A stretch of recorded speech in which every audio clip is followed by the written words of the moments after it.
취업을 앞둔 대학생들로부터 자주 받는 질문 중에 하나가 과연 무역이 비전이 있는 분야인가 하는 것입니다. 한때 우리나라에서 가장 인기 있었던 직장 중에 하나였던 종합상사조차 쇠퇴의 기색이 역력한 것을 두고 아무래도 무역이 사양길에 접어든 것이 아닌가 하는 의구심이 높아지고 있는 것이 사실입니다.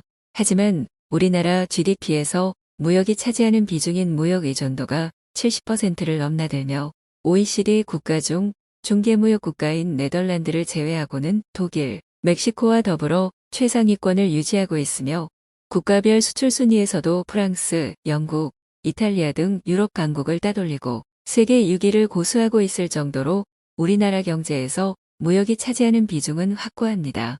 그럼에도 불구하고 무역이 사양길을 걷고 있는 것처럼 비춰지는 이유는 무엇일까요? 무역회사가 주도했던 수출입 거래가 제조업체나 유통업체 위주로 재편되고 있기 때문입니다. 즉 예전에는 제조업체와 유통업체에서 물건을 만들거나 팔기만 하고 수출입 거래는 무역회사를 통해서 하는 것이 일반적이었는데 국제화가 진행되고 무역의 대중화가 이루어지면서 이제는 제조업체에서 자신이 생산한 제품을 직접 수출하거나 유통업체에서 자기가 팔 물건을 직접 수입하는 형태로 바뀐 것입니다. 그러다 보니 타사 제품을 수출하거나 수입한 물건을 타사를 통해서 판매해야 하는 순수한 무역회사들의 입지는 갈수록 약화될 수밖에 없습니다.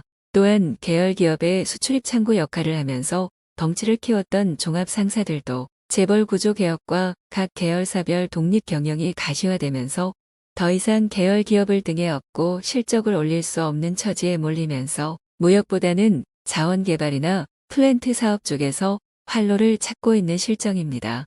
한편 그동안 종합상사를 통해서 수출입 거래를 하던 계열사들이 직접 수출입에 나섬에 따라 이들 업체의 무역부 혹은 해외 영업부서의 인기는 상종가를 치고 있습니다. 제조업체에서 연구개발 부서를 제치고 해외 영업부서가 가장 중요한 부서로 인정받는 기업이 늘어나고 있습니다. 아무리 좋은 물건을 개발했다고 해도 팔지 못하면 아무 소용이 없고 국내 시장 확장에 한계가 있음을 감안한다면 해외 시장 개척이야말로 기업의 사활이 걸린 문제가 아닐 수 없습니다. 이런 관점에서 보면 무역이 사양길에 접어든 것이 아니라 무역을 전업으로 하는 무역회사의 입지만 약화되었을 뿐 일반 제조업체나 유통업체 내의 해외 영업부서나 수익 관련 업무를 담당하는 부서의 입지는 갈수록 강화되고 있다는 것이 정확한 지적입니다. 뿐만 아니라 무역의 대상이 눈에 보이는 물건에만 국한되는 것이 아니라 문화상품이나 콘텐츠, 게임 등과 같이 눈에 보이지 않는 무채물까지로 확대됨으로써 무역 전성시대가 열리고 있다는 주장에 귀를 기울여 볼 만합니다.